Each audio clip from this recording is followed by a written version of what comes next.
का सूत्र है कि आप सर्वदा बड़प्पन कल बोझ न लाते रहे, सर्वदा लघुता की हीनता से ही ग्रस्त न हो जाए, कभी अपने आप की श्रेष्ठता से ही आप गौरवान्वित न हो।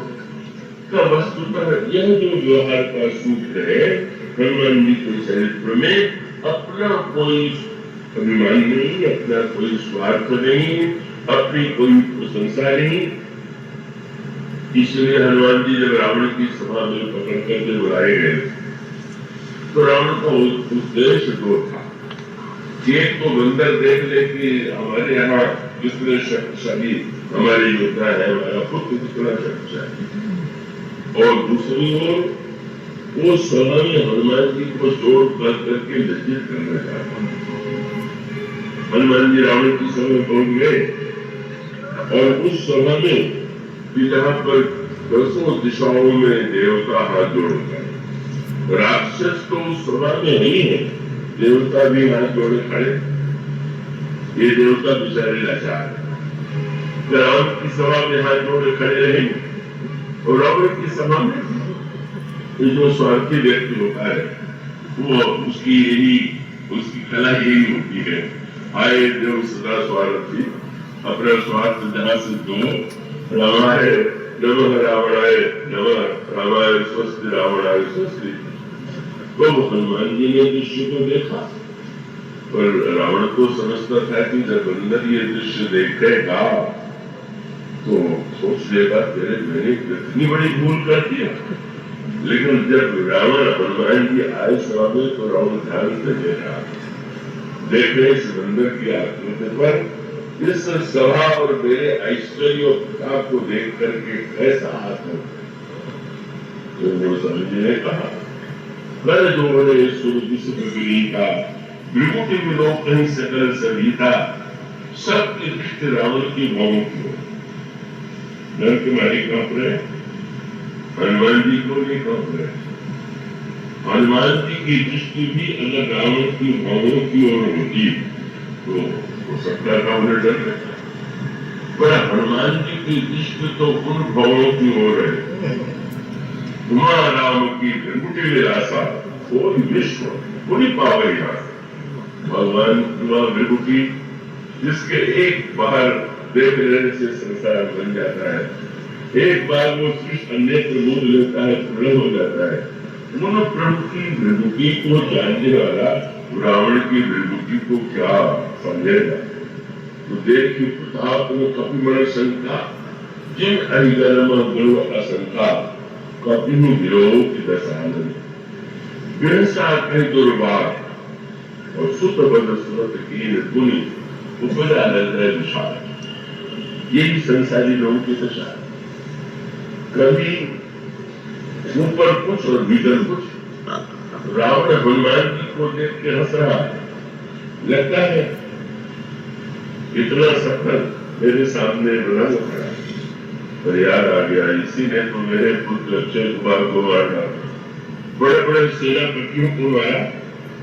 और तब उसने हनुमान जी से कहा, ये नहीं कहा कि तू बड़ा महान है तुझे डर लगेगा, उसने ये कहा मैं समझता हूं कि तेरे समान कोई निर्लज नहीं, कुछ तो लज्जा आती, धोनी के रूप में पकड़ के लाएंगे मेरी सभा में, तुम तो ऐसे चारों देख रहे हो जैसे कोई तुम्हारा बड़ा सम्मान हो। क्या तुम्हें जरा भी स्वाभिमान नहीं? लोग क्या करते हैं, स्वाभिमान नहीं छोड़ना चाहिए। महाभारत में कर्ण के चरित्र में बड़ी महानता, अनेक सद्गुण है, पर जिस वस्तु को नहीं छोड़ सकता, दुर्योधन के लिए सब छोड़ सकता है और अपना अभिमान नहीं।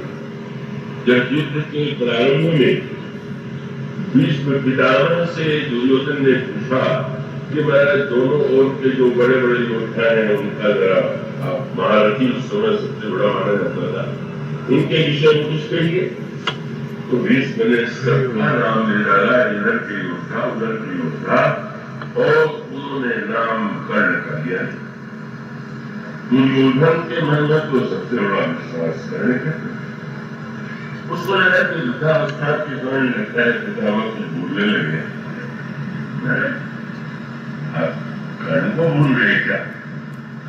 और भीष्म पितामह ने कह दिया कि अरे महारथी होता तब मैं इसका नाम देता है तो अरे रथी।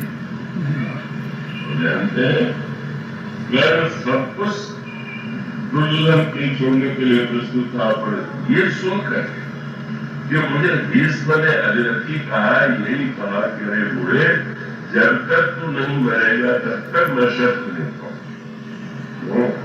तुमने मेरे सम्मान के विरुद्ध मुझ महारथी को तुमने अधिरथी बना दिया, और सचमुच उसने 10 दिन तक युद्ध नहीं किया जब तक भीष्म पितामह रथ से गिर नहीं गए, क्योंकि अपने जीवन में वह मानता है कि अभिमान को भगवान कैसे छोड़।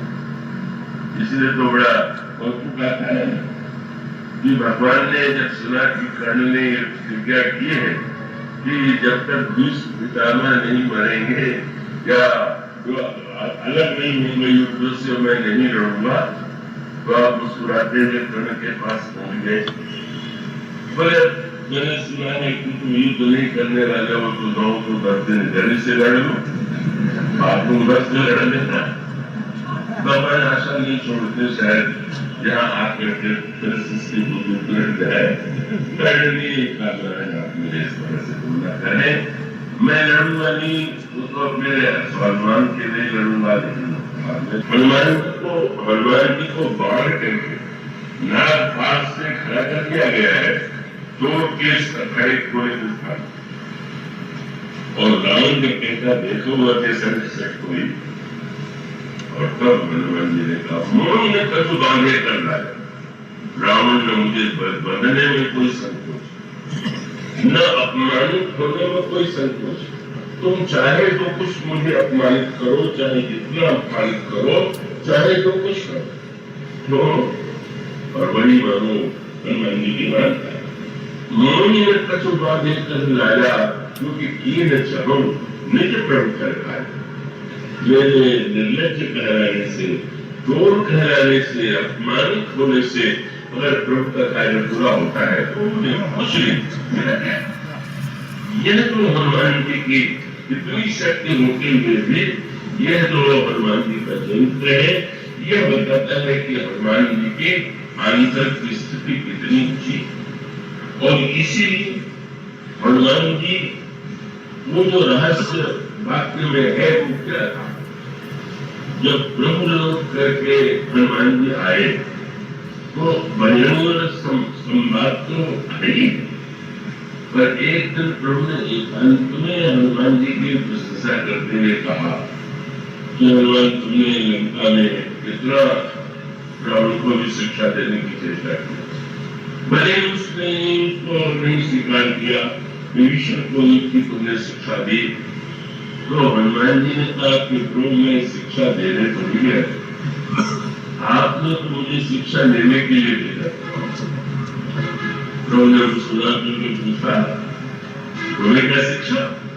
प्रभु समुद्र लांघने के बाद लंका में जननी को मैं उड़ करके थक गया, अगर मैं खोज लेता तो शायद भ्रम होता कि मैं न होता तो ये कार्य कौन करता, लेकिन समुद्र लांघने के बाद लंकिनी सुरसाल सिंह का सबको परास्त करने के बाद लंका के घर में जाकर भी जब मैं सीता जी को नहीं ढूंढ पाया तो मैं समझ गया कि मैं क्या कर सकता हूँ, और उस समय देखिए आपने अपना दर्शन कृपा का करा दिया। लंका में साधु होने की कल्पना मेरे मन में नहीं, लेकिन लंका में भी आपने साधु को भेज दिया मेरी सहायता के लिए, और वो साधु न मिला होता तो मैं सीता जी के पास पहुंच ही न पाता। तो मुझे तो यही लगा कि आपने दोनों ही व्यर्थ दृश्य दिखा दिया, व्यर्थ अपने आप को श्रेष्ठ मानने की वो नहीं करना, अपने प्रयत्न से भी तो तुम उनको पाने में सक्षम नहीं हुए, जब तक कि संत की कृपा से। हनुमान जी ने भीषण से कहा कि कब हनुमान से कहा सुन रहा था देखनी चाहूं लाने की बात, तो इसलिए मानो उनका प्रभु आपके लिए कृपा करके उपदेश श्री ईश्वर के माध्यम से मुझे दे दिया। और अशोक वाटिका में तो मुझे ऐसा उपदेश मिला कि तुम्हें धन्य हो। जीव के जीवन में अभिमान आने की इतनी संभावना रहती है और इतने इतने रूपों में आ जाता है कि व्यक्ति इतना भी सावधान रहे कब अभिमान किस कोने से कहां से धीरे से बैठ जाता है कोई नहीं कर सकता। उनको प्रभु आपने कितनी बड़ी कृपा। हनुमान जी आगे चल करके आता है जो चर्चा भी प्रारंभ की गई। हनुमान जी अशोक वृक्ष के पत्ते की आड़ में छिपके बैठे और आगे चल करके आता है कि उन्होंने भगवान राम की कथा श्री सीता जी को सुनाई। धन्य हनुमान जी। संत कौन है जो अपने को छिपावे और भगवान को प्रकट करे, भगवान के गुणों को प्रकट करे, भगवान के चरित्र को प्रकट करे। अपने आप को प्रकट करना ये तो संसार में अभिमानियों का स्वभाव है। इतने छोटे के पत्ते के आड़ में और विचार कर ले कर्म का भाई। और उसी समय रावण आ गया।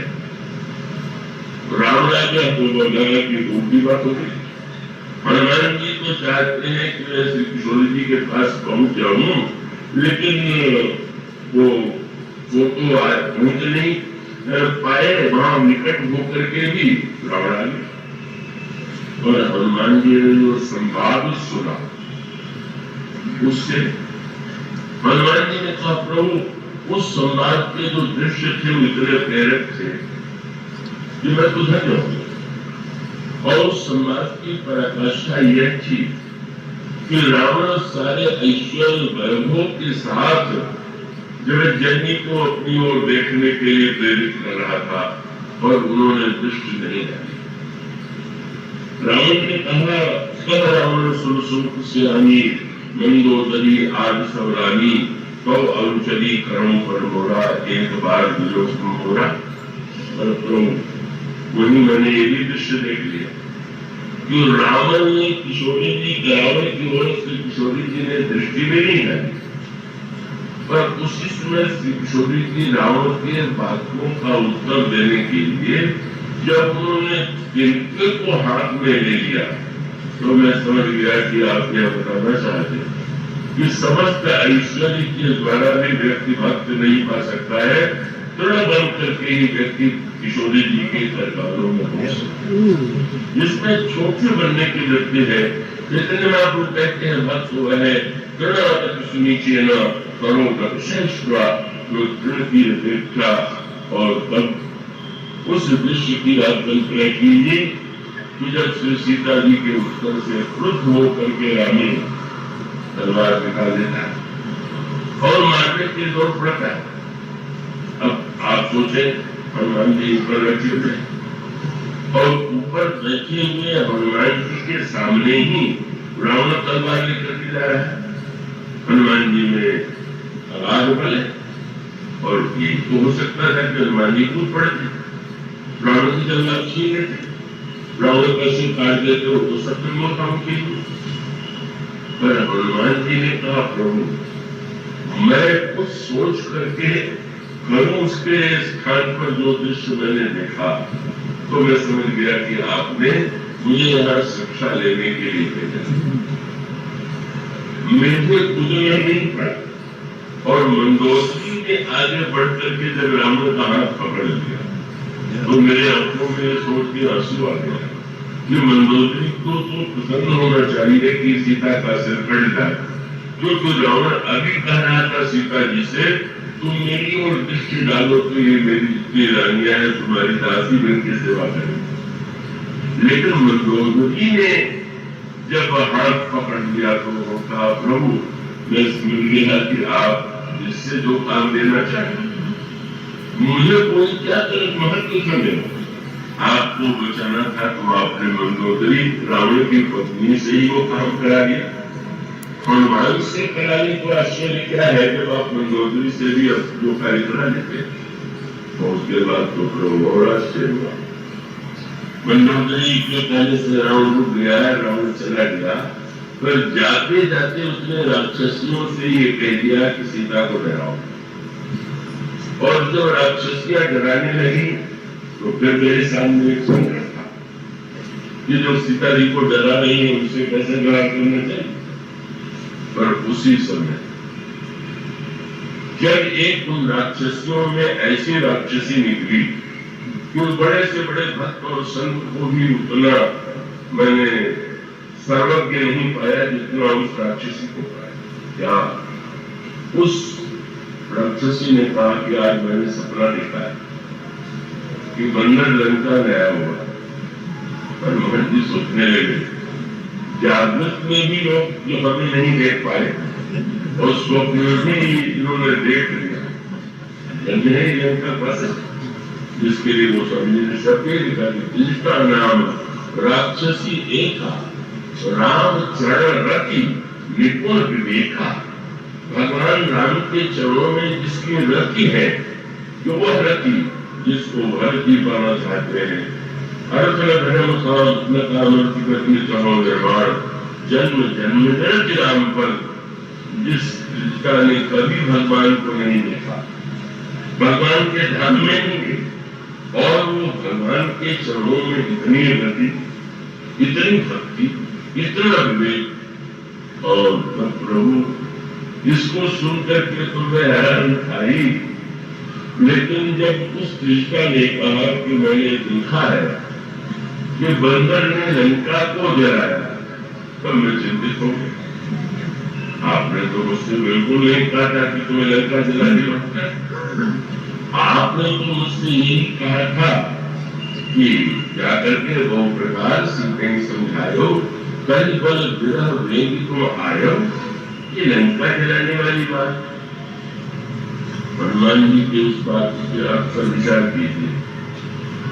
हनुमान जी ने जब ये कहा कि राम सिंधु हाटकपुर जा, तो हनुमान जी का संकेत ये था कि प्रभु लोग समझते हैं कि लंका बाद में जली, पर सीता का स्वप्न सुन के मैं समझ गया लंका तो पहले जल गई है और बाहर से तो बाद में लोग देखेंगे कि लंका।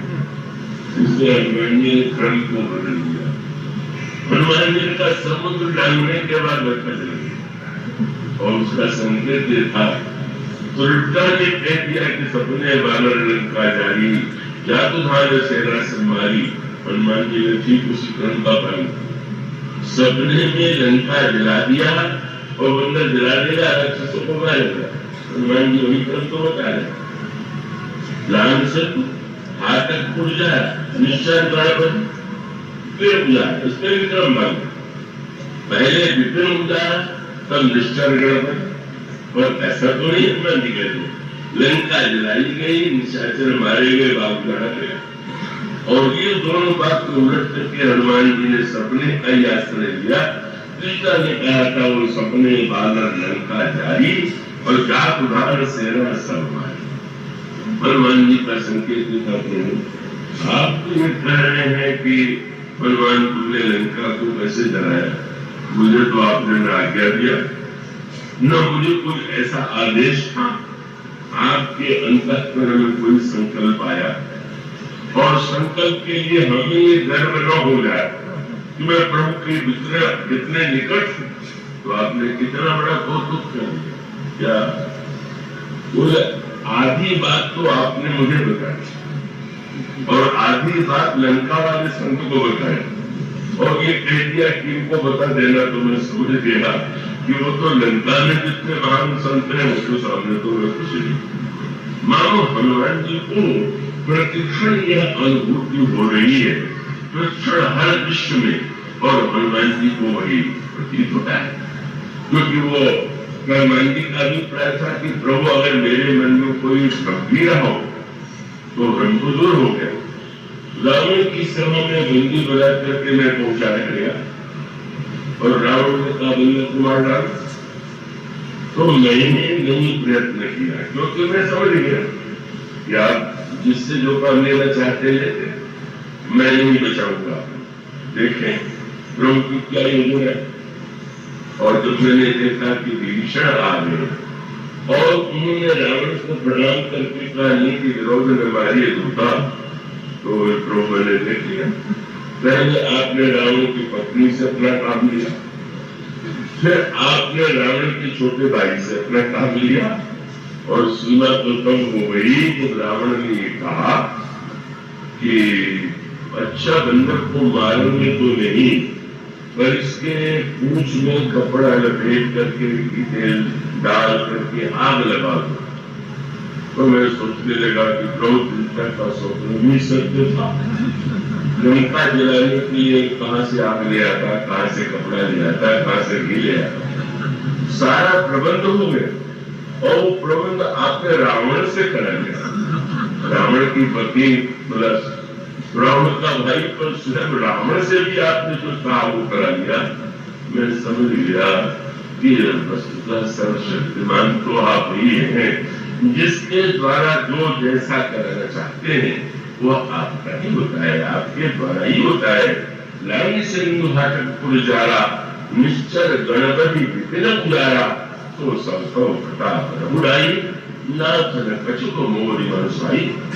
मानो परमार्थ तत्व जानने का अर्थ यह है हमारे जीवन में व्यक्तित्व का अनुमान नहीं।